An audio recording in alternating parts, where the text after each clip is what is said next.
Hola a todos, vamos a ver esta clase que es sobre psiquiatría en pacientes con padecimientos médicos.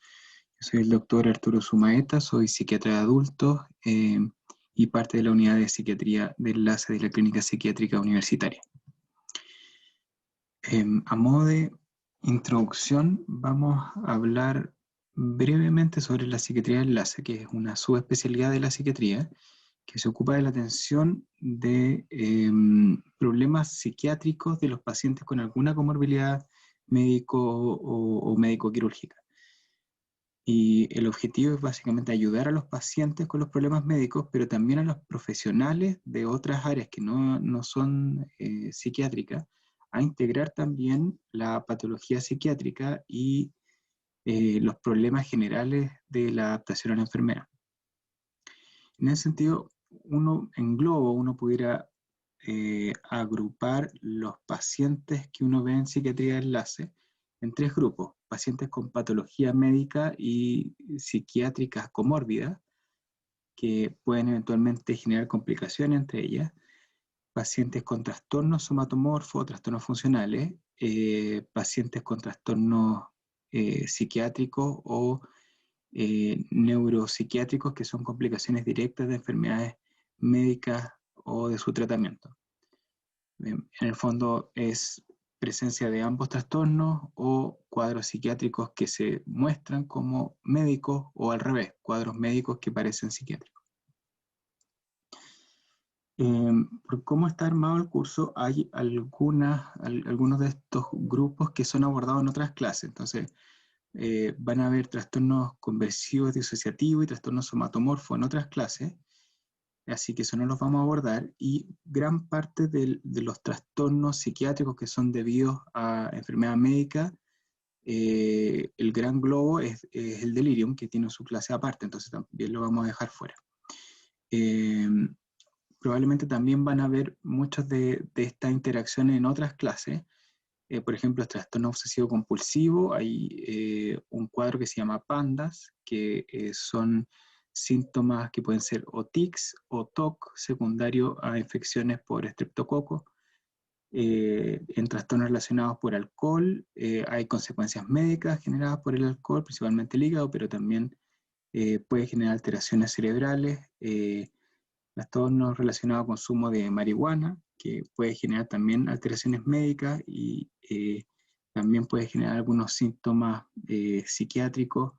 Las crisis de pánico quizás son de las cosas que más frecuentemente llegan. En psiquiatría de la mujer, el uso de fármacos en embarazo y lactancia; en psicogeriatría y manejo de demencia, algunas alteraciones conductuales de demencia; también la presencia de pseudodemencia, que también lo deberían ver en esa clase. Y en trastornos de conducta alimentaria hay consecuencias médicas en anorexia, principalmente por la baja de peso, y en bulimia secundarias al tipo de conducta compensativa que realicen.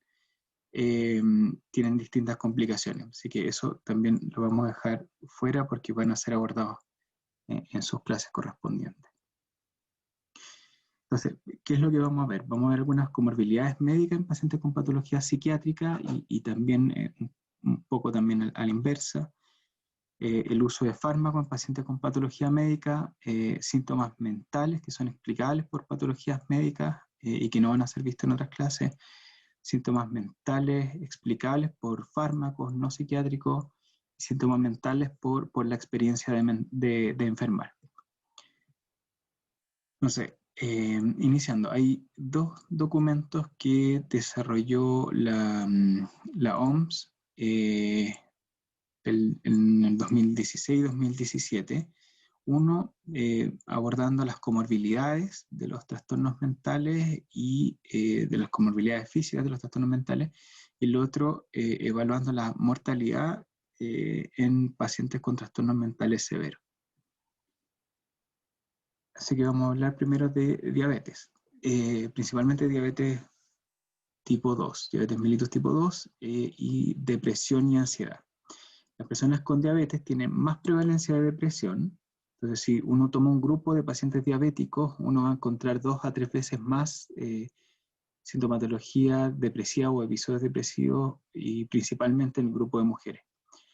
El antecedente de depresión es un factor de riesgo para diabetes tipo 2. O sea, si uno toma un grupo de pacientes deprimidos que no han tenido antes diabetes, diagnóstico de diabetes, y los sigue versus un grupo de control, van a tener 1.6 veces más probabilidad de evolucionar hacia un episodio depresivo versus los grupos control. Y al revés, si uno toma un grupo de pacientes con diabetes mellitus tipo 2, esta es un factor de riesgo para deprimirse. Si uno los sigue, van a tener 1.15 veces más riesgo que el grupo control. Cuando ya está la comorbilidad, cuando hay depresión y diabetes tipo 2, tienen peor control glicémico, tienen menor adherencia a tratamientos, tienen más complicaciones microvasculares, más consultas y hospitalizaciones.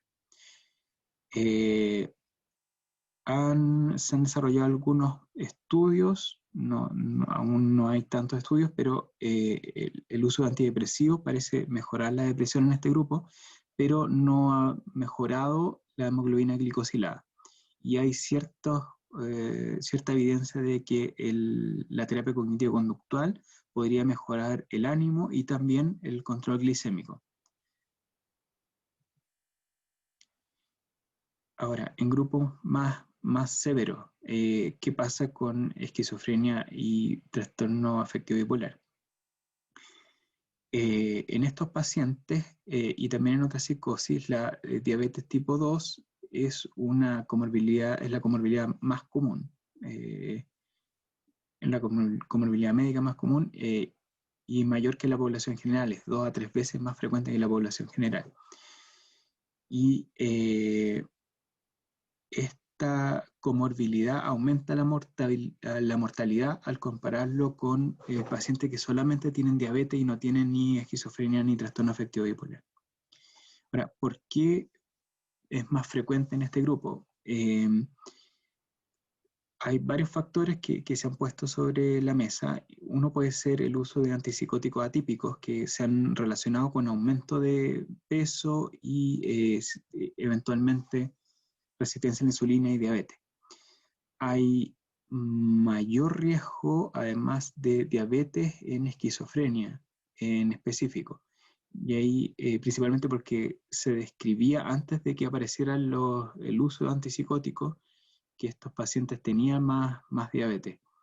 Ahora, no está claro si eso sería un factor genético o no, porque también este grupo de pacientes tienen algunos factores ligados al estilo de vida. Esquizofrenia y pacientes con esquizofrenia y con trastorno afectivo bipolar fuman más que el resto de la población.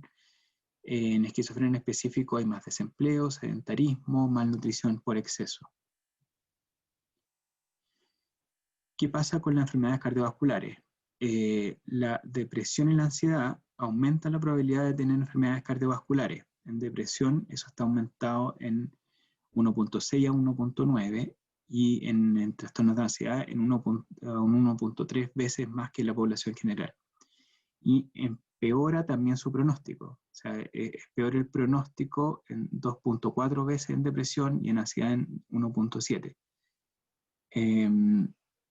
Además, los pacientes con depresiones moderadas severas tienen mortalidades elevadas por causa cardiovascular, 1.5 a 2 veces. El mecanismo se han planteado varios. Pudiera ser inmunológico inflamatorio, que se sabe que los cuadros depresivos y también los cuadros ansiosos generan una inflamación crónica. Los fármacos, también hay algunos fármacos que se asocian con aumento de peso, que eventualmente ese aumento de peso puede llevar a diabetes y también indirectamente aumentar el riesgo cardiovascular. El tabaquismo, que sería también una forma indirecta, y eventualmente la peor adherencia a dietas, a tratamientos y a controles médicos que lleven un peor pronóstico en el largo plazo. Ahora, el tratamiento no parece mejorar el pronóstico del punto de vista cardiovascular, a pesar de que hay algunos estudios de depresiones post-infarto en que el uso de ISRS parece disminuir la probabilidad de reinfarto, pero en globo parece no ser esa la tónica. Ahora, ¿qué pasa con el grupo más severo? ¿Cuál es la interacción entre enfermedad cardiovascular, esquizofrenia y bipolaridad? La enfermedad cardiovascular es la causa más frecuente de mortalidad en esquizofrenia, o sea, tienen 2 a 3 veces más riesgo de mortalidad por enfermedad cardiovascular que la población, y en bipolaridad es 2 veces.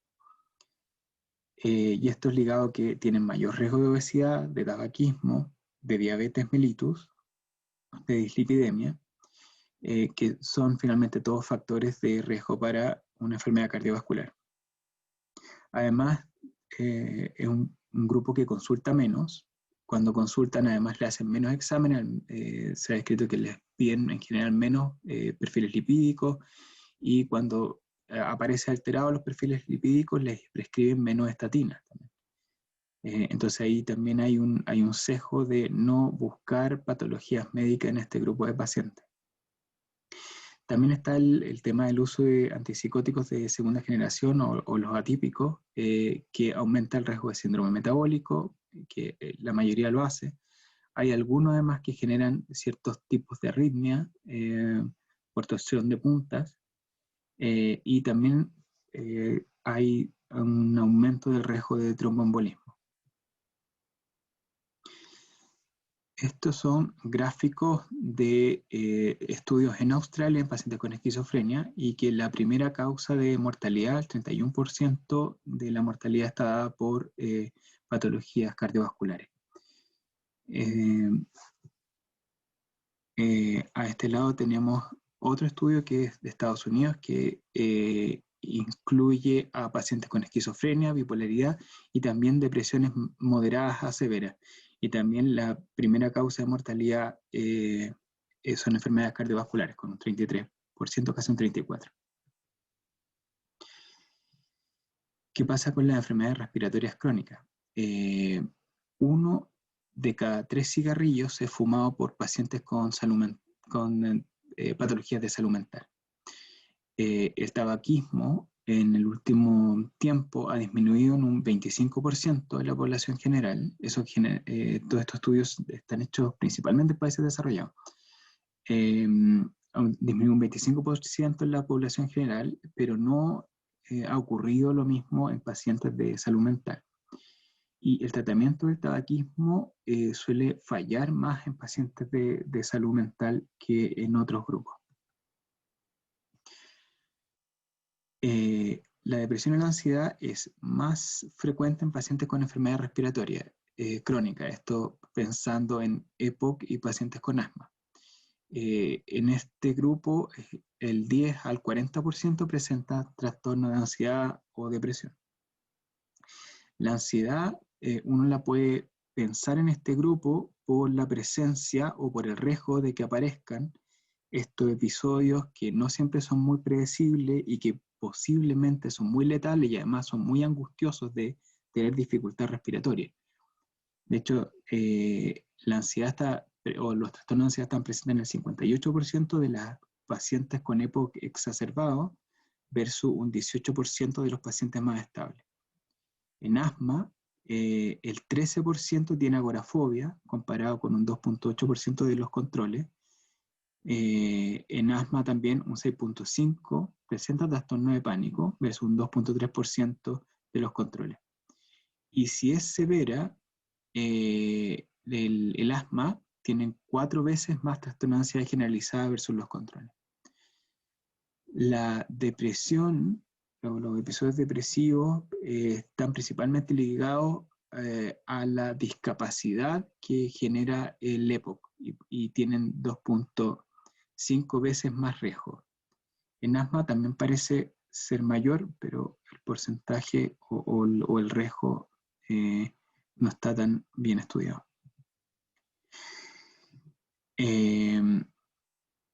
Ahora, la relación parece ser bidireccional, pero no está muy claro de cómo el asma o el EPOC podría generar el trastorno ansioso, y como el trastorno ansioso también podría generar alteraciones de descompensaciones como de asma y EPOC.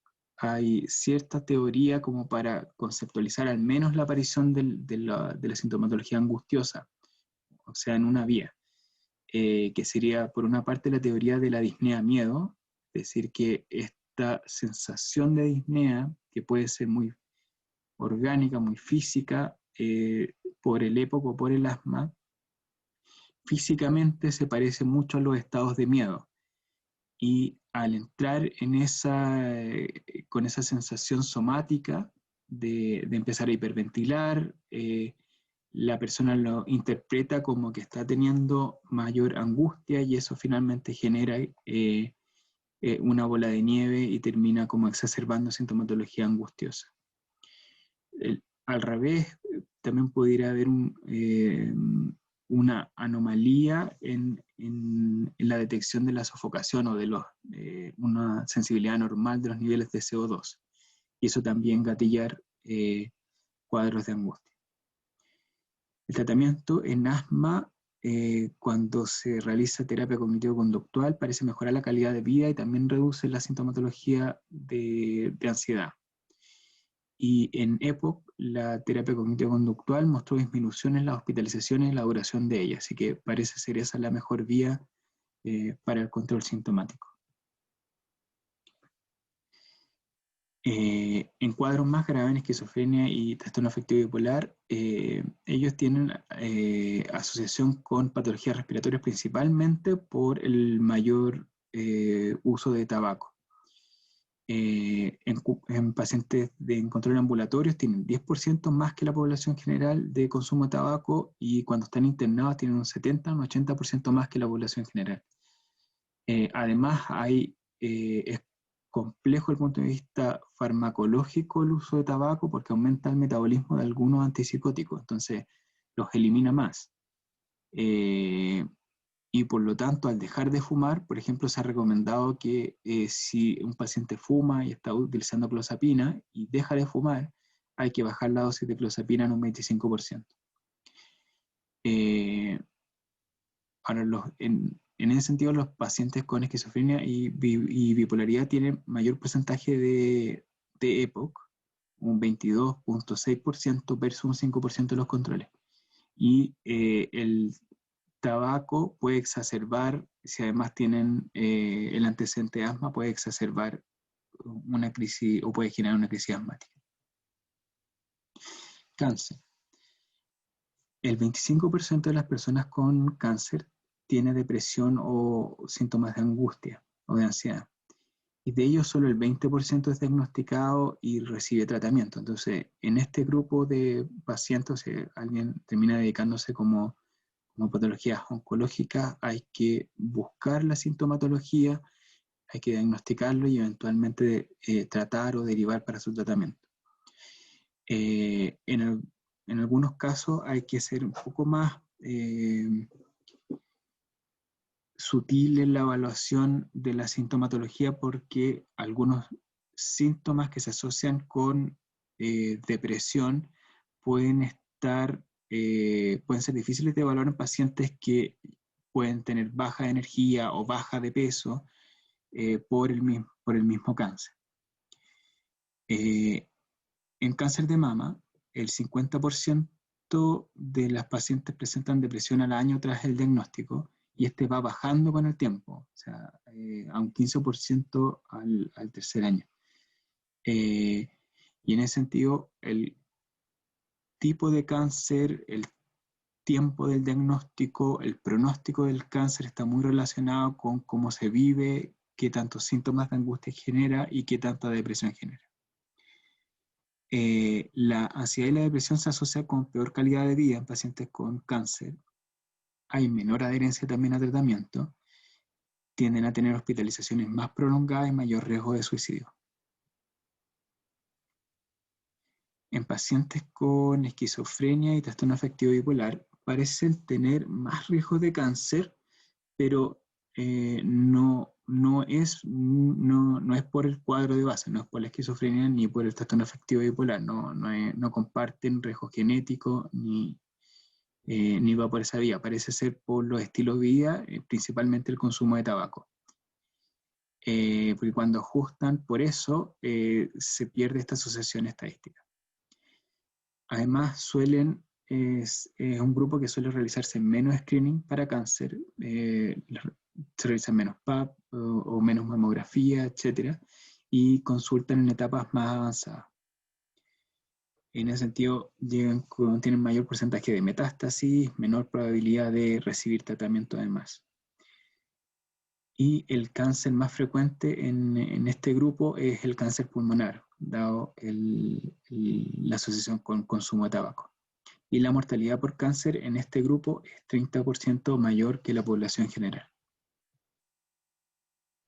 En ese sentido, esta es una publicación del 2019 de Gran Bretaña que busca incorporar además los trastornos mentales con el resto de las patologías de las enfermedades crónicas no transmisibles. Es decir, incorporar las cinco patologías, enfermedades cardiovasculares, diabetes, cáncer, enfermedades respiratorias crónicas y enfermedades mentales, y también asociar o fijar cuál va a ser la intervención que van a tener para estas 5 patologías que comparten factores de riesgos comunes, que es el uso de tabaco, la dieta poco saludable, la inactividad física, el uso perjudicial de alcohol y los factores de riesgo ambientales. Entonces, incorporar estas intervenciones a estos grupos podría tener un impacto en la morbimortalidad de las 5 patologías. Y antes de seguir, me parecía importante esto porque por una parte hay que buscar patologías psiquiátricas en pacientes que están con alguna patología médica, pero el día de mañana que les va a tocar ver pacientes que tienen en el antecedente alguna patología psiquiátrica y que tienen alguna descompensación médica, van a ser ustedes probablemente los que les van a pedir exámenes, los que van a derivar, los que van a iniciar tratamiento y finalmente pueden cambiarle el pronóstico a los pacientes psiquiátricos incorporando un buen manejo de sus comorbilidades médicas. Ya. El siguiente punto. Utilizar psicofármacos en pacientes con patología médica. Antes de utilizar psicofármaco en patología o en comorbilidades médicas, hay que afinar bien el diagnóstico. Hay que tener claro que el diagnóstico por el cual uno va a utilizar un fármaco está justificado y lo que estamos tratando es de verdad una sintomatología psiquiátrica y no sintomatología en la esfera mental o conductual secundaria a la patología médica de base. Segundo, hay que sopesar el riesgo de complicaciones. O sea, hay que ver si vale la pena iniciar un tratamiento o quizás vale la pena no iniciar el tratamiento y derivar a psicoterapia, por ejemplo, o quizás no iniciar ahora el tratamiento y reevaluar en un tiempo más. Y hay que revisar las interacciones farmacológicas. Por ejemplo, en patologías neurológicas, en específico en trastornos motores, Parkinson en específico, o también algunos adultos mayores que pueden ser particularmente sensibles al uso de antipsicóticos clásicos o antipsicóticos con bloqueo de dopamina del receptor D2 muy intenso, es mejor preferir quetiapina o ciprasidona eventualmente. Otro fármaco que también pudiera ser es clozapina, pero tiene otras dificultades desde el punto de vista hematológico que en general no lo hacen muy recomendable. En epilepsia hay algunos fármacos nuestros que bajan el umbral convulsivante, como la clorpromacina, la clozapina, el bupropión, que es un antidepresivo. Los dos primeros eran antipsicóticos, el bupropión es antidepresivo, y la clomipramina, que también es un antidepresivo tricíclico. y preferir otros fármacos que afectan menos el umbral convulsivante, como el haloperidol, el aldol, la risperidona, la quetiapina, y en los antidepresivos quizás les va a tocar más ver o utilizar ISRS, y eventualmente mirtazapina y trazodona. Si uno tiene un paciente con una patología cardíaca, hay algunos fármacos nuestros que pueden alterar la conducción, como lo mencionamos también en el punto anterior, la conducción cardíaca. Y en ese sentido hay que evitar la tioridazina, la ciprasidona, la clorpromacina, la quetiapina y el haloperidol de uso endovenoso, porque son fármacos que prolongan el QT y aumentan el riesgo de arritmias por torsión de puntas. Hay algunos fármacos que pueden además generar hipotensión, como puede ser la quetiapina y también la trazodona. Y en ese sentido generar caídas. Y ahí hay que tener mucho ojo con pacientes que tienen riesgo de hipotensión, pero también con adultos mayores, que la hipotensión puede generar caídas y complicaciones mucho más graves, como fracturas de cadera. Y en ese sentido hay que preferir, si uno va a utilizar un antidepresivo, preferir ISRS, idealmente evitar el uso de citalopram o escitalopram en dosis altas, porque se ha descrito también prolongación del QT con esos fármacos en específico. Sertralina parece ser bastante inocuo en ese sentido. Patologías digestivas. Lo clásico que generan los antidepresivos en el inicio de su uso y también con aumento de dosis es algunos síntomas serotoninérgicos, como diarrea o molestias gastrointestinales, y además pueden aumentar el riesgo de sangrado gastrointestinal, que parecen aumentarlo en 1.5 a 2 veces. Entonces hay que tener mucho ojo en pacientes que han tenido hemorragia digestiva altas principalmente, pero también en todo el tracto gastrointestinal y también en otras zonas. También principalmente porque generan una alteración de la agregación plaquetaria, porque la serotonina se requiere para que las plaquetas se agreguen entre sí y paren los sangrados. Y además parecen aumentar un poco la secreción de ácido gástrico. Entonces, los ISRS y todos los fármacos que generan un bloqueo de la recaptura de serotonina parecen aumentar el riesgo de sangrado. Los fármacos, además con efecto anticolinérgico, podrían generar constipación. Entonces ahí los tricíclicos, que son la amitriptilina, por ejemplo, o la imipramina, pueden generar efecto anticolinérgico y disminuir el tránsito intestinal y generar constipación. Y de los ISRS, la paroxetina es el que tiene más efecto anticolinérgico. En patología broncopulmonar, las benzodiazepinas pueden generar depresión respiratoria, eso en general es en dosis altas, o sea, pensando en intoxicaciones, o cuando pasan bolos de benzodiazepina muy rápido, eso también puede generar depresiones respiratorias. En pacientes con patología renal hay que evitar litio. El litio es un catión que solo se elimina por el riñón. Si hay un paciente con patología renal importante, no debería utilizarse. Eventualmente podría utilizarse en pacientes que se dializan, pero sigue siendo un riesgo porque dependemos de la diálisis para su eliminación. Pero en general, si hay patología renal, hay que ser muy cuidadoso. Con respecto al resto de los fármacos, hay que corregir según el clearance, y ahí hay distintas aplicaciones para buscar cuál es el clearance y qué tanto tengo que corregir mi fármaco en particular, dependiendo de la vía de eliminación. En patología hepática está menos estudiado en general que en patologías renales. A modo general se recomienda utilizar dosis bajas. Hay algunas listas de fármacos que tienen mayor riesgo de elevar transaminasa o menos riesgo, que sean asociados con patologías hepáticas, pero eso hay que verlo caso a caso. Desde el punto de vista hematológico, el mayor riesgo con nuestros fármacos, por lejos, es la clozapina y el riesgo de agranulocitosis. La clozapina es un antipsicótico que se suele utilizar en esquizofrenia refractarias a otros tratamientos.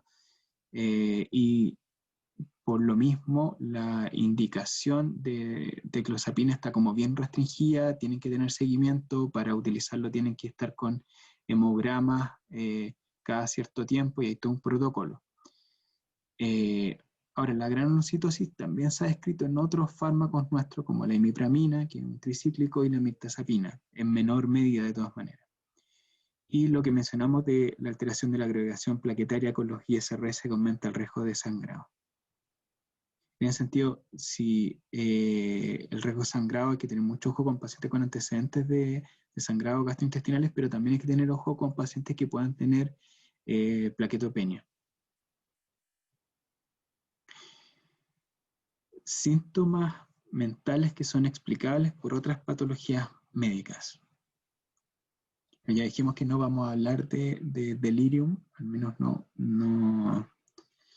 en extenso, porque hay una clase en específico para eso. Y vamos a visitar dos publicaciones, una del año 2016, que es esta, que son algunas recomendaciones para evaluar a pacientes médicos que parecen imitar alguna sintomatología psiquiátrica. Y recomiendan hacerse 4 preguntas. Una es, ¿esta es una presentación atípica de síntomas psiquiátricos? Segundo, ¿hay alguna condición médica o uso de sustancia que se relacione temporalmente con los síntomas psiquiátricos? Tercero, ¿son los síntomas mejor explicados por un trastorno psiquiátrico primario? O cuarto, ¿es la presentación psiquiátrica una consecuencia directa de una enfermedad médica o uso de sustancia? Y en ese sentido, si hay una presentación rara de algún cuadro psiquiátrico o hay alguna comorbilidad de base que nos hace sospechar, hay que hacer una evaluación bien exhaustiva desde el punto de vista médico y psiquiátrico, ver bien los antecedentes, ver bien si hay alguna historia compatible con alguna enfermedad médica actual, hacer un examen físico acabado o bien orientado a lo que estamos buscando, revisar fármacos o cambios de prescripción en el último periodo, evaluar el estado mental, porque si hay alguna alteración del estado mental que oriente a delirium, cualquier alteración que uno vea después de eso, sea alteración del ánimo, pero si está en el contexto de delirium, es delirium. Orientar también los exámenes de laboratorio, interpretar todos los hallazgos encontrados en las distintas áreas. En ese sentido, hay algunos síntomas o signos que hacen sospechar que esto no es psiquiátrico. O sea, si encuentro fiebre, taquicardia o taquipnea, hay que sospechar que esto no es psiquiátrico, a pesar de que, por ejemplo, en trastorno de pánico puede aparecer algunos síntomas como taquicardia y taquipnea, pero suele verse, si uno le hace un electrocardiograma, una taquicardia sinusal. O sea, no es una taquicardia de 200 por minuto, ¿ya? La fiebre, eso no es psiquiátrico. O si hay alguna otra alteración en la evaluación física, como dilatación o constricción de pupilas, nistagmo, o si hay signos de trauma físico, pensando que pudiera ser como secundario a algún TEC. Si hay desorientación o alteración de conciencia, hay que pensar en que es un delirium y el delirium es de causa médica y hay que estudiarlo. Las alucinaciones visuales son muy raras en psiquiatría. En general, lo que uno ve en psiquiatría suelen ser más alucinaciones auditivas o pseudo alucinaciones auditivas en pacientes con esquizofrenia. Es muy raro ver alucinaciones visuales. Si hay presencia de alucinaciones visuales, hay que buscar alguna causa orgánica. Si hay alteración en el examen mental, si hay alteración de la memoria reciente, si hay cualquier anormalidad neurológica, si hay alteraciones de la marcha o del balance o de ambas. También hay que descartar o estudiar bien el tema neurológico primero, o tóxico metabólico, y si hay incontinencia reciente, estamos hablando de incontinencia urinaria. Hay que pensar que hay una hipertensión endocraniana. Este es el segundo paper, que es del 2018, y que tiene algunos puntos como centrales que vamos a mencionarlo. Que cualquier alteración del estado mental en pacientes médicos es delirium hasta que se pruebe lo contrario.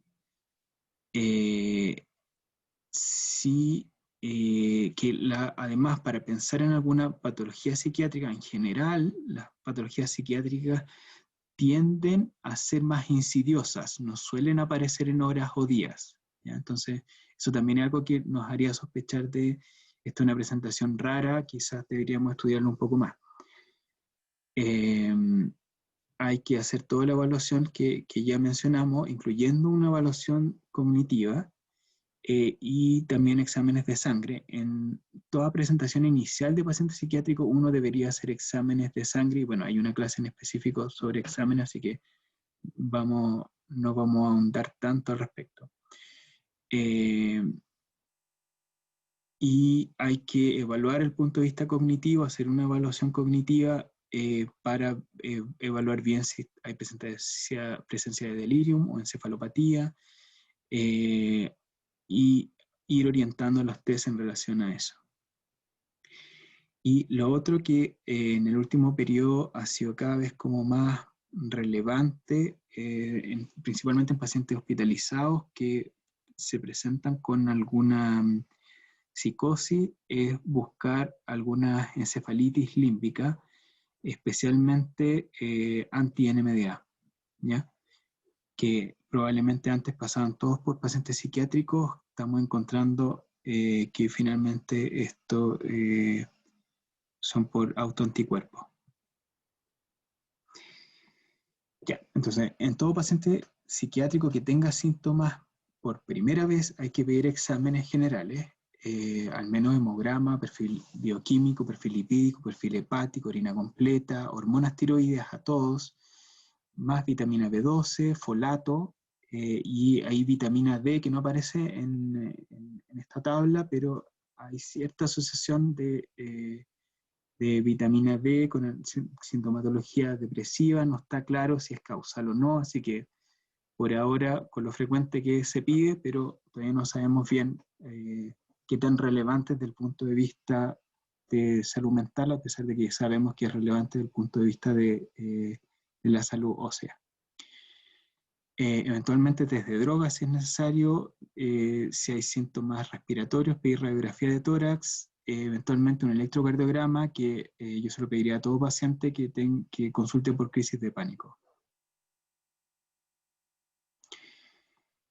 Hay que pedir neuroimágenes, idealmente una resonancia, si es que hay focalidad, si es que hay sospecha de fenómenos ictales, si hay excesivas alteraciones cognitivas o hay una presentación psiquiátrica típica, si hay sospecha de encefalitis, si hay sospecha de caída. Quizás si hay más sospechas de sangrado, uno pensaría más en un TAC de todas maneras. Pero en psiquiatría en general nos dice mucho más la resonancia. Ahora, esto básicamente es para sospechar delirium, y como tiene una clase, solamente voy a destacar un comentario que aparecía en un libro que me pareció muy, muy gráfico, que los delirium hay que estudiarlos muy bien, y inicialmente hay que buscar los caballos, que finalmente es como las patologías frecuentes de ver en el contexto nacional. Si no encuentro los caballos, tengo que buscar las cebras, en ese sentido buscar qué es lo menos frecuente. Y por último, si es que todavía no logro entender por qué está presente el delirium, debería buscar los unicornios. En el fondo, todas las patologías que son muy raras de ver, que solamente uno las lee en los libros o en casos publicados en la literatura. La catatonía. La catatonía está descrita dentro de las presentaciones de esquizofrenia, pero la catatonía debe ser estudiada médicamente antes de pensar en una presentación psiquiátrica. Hay muchas causas neurológicas que pueden presentarse así, incluyendo patologías focales, incluyendo estatus no convulsivo, eventualmente un síndrome neuroléptico maligno también puede aparecerse. Entonces hay que buscar otras causas antes de pensar que es una causa psiquiátrica.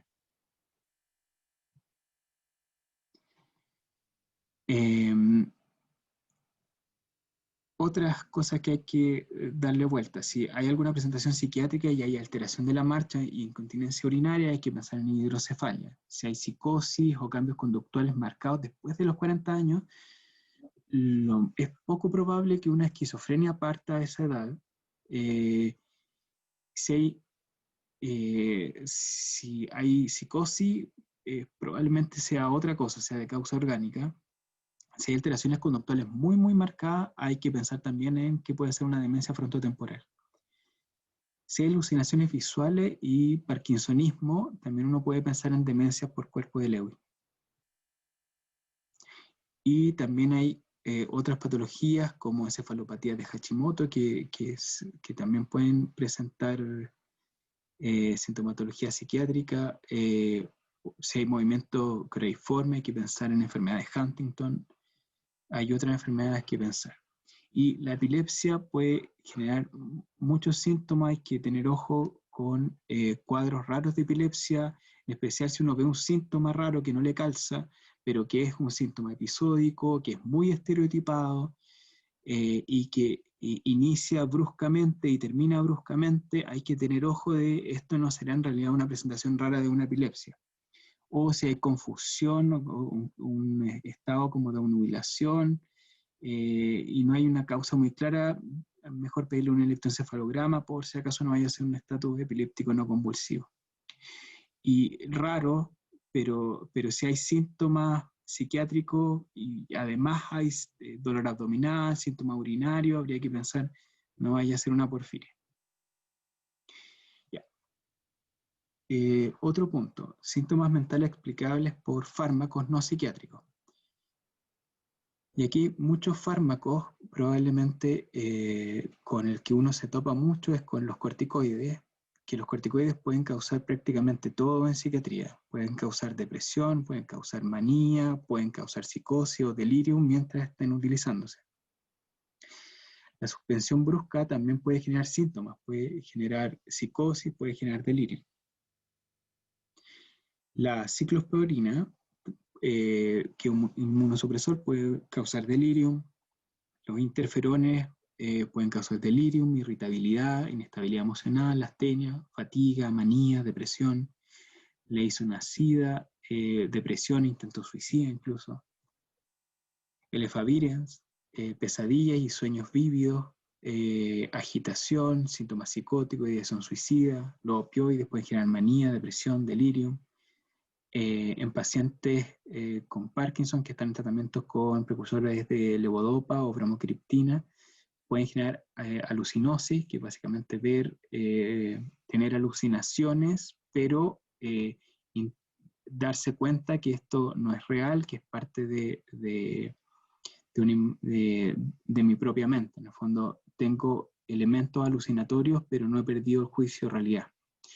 Y pueden también tener conductas maniformes, pueden tener conductas ligadas a juego patológico o también conducta hipersexualizada.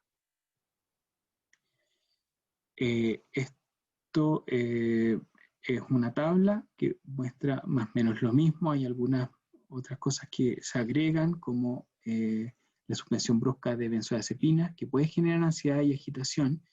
Y eso no es tan raro de ver en el hospital, que los pacientes no mencionan que son usuarias crónicas de benzodiazepinas, se hospitalizan y se las suspenden y empiezan con síntomas de angustia, ansiedad, y si uno pregunta bien, en realidad lo que ocurre es que están con un síndrome de abstinencia.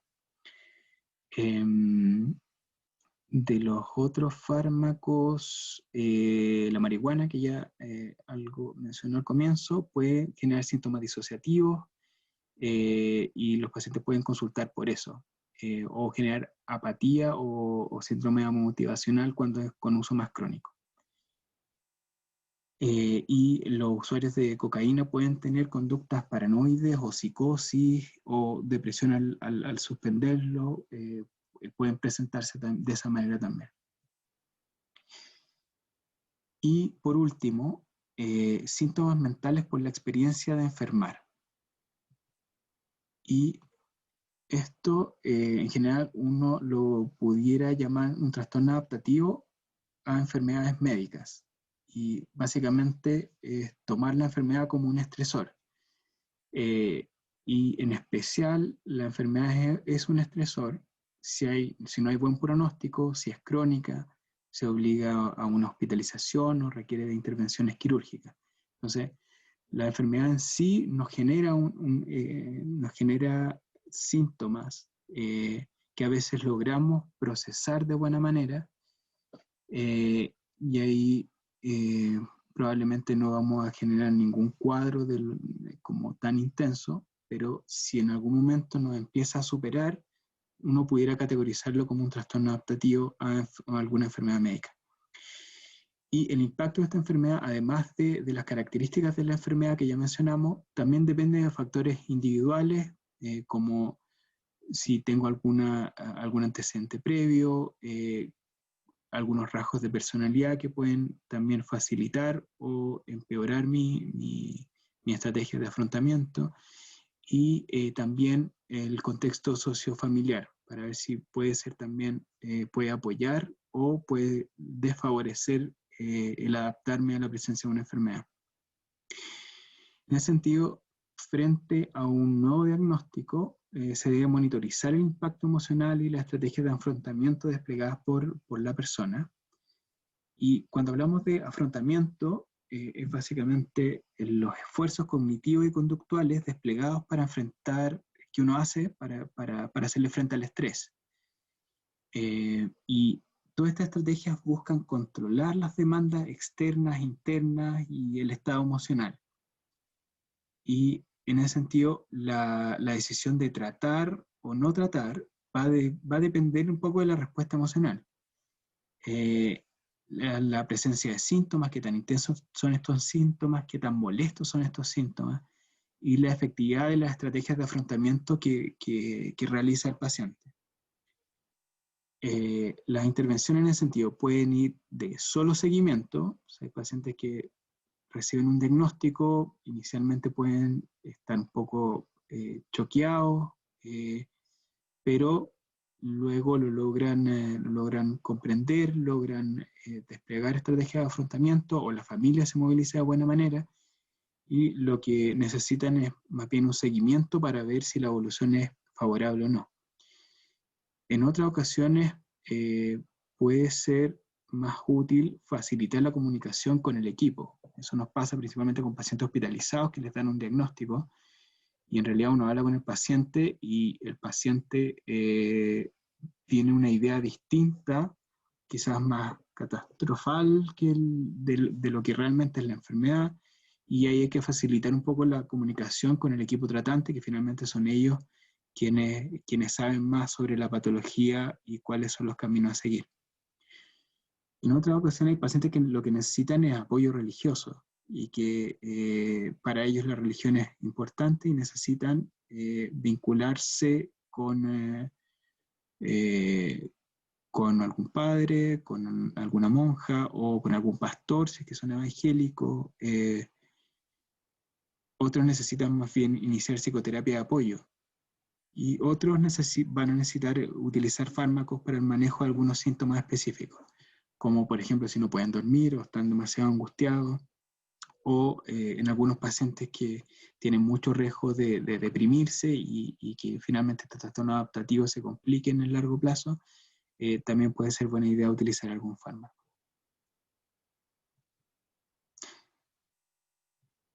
Eso. Bueno, cualquier duda, ahí está mi correo y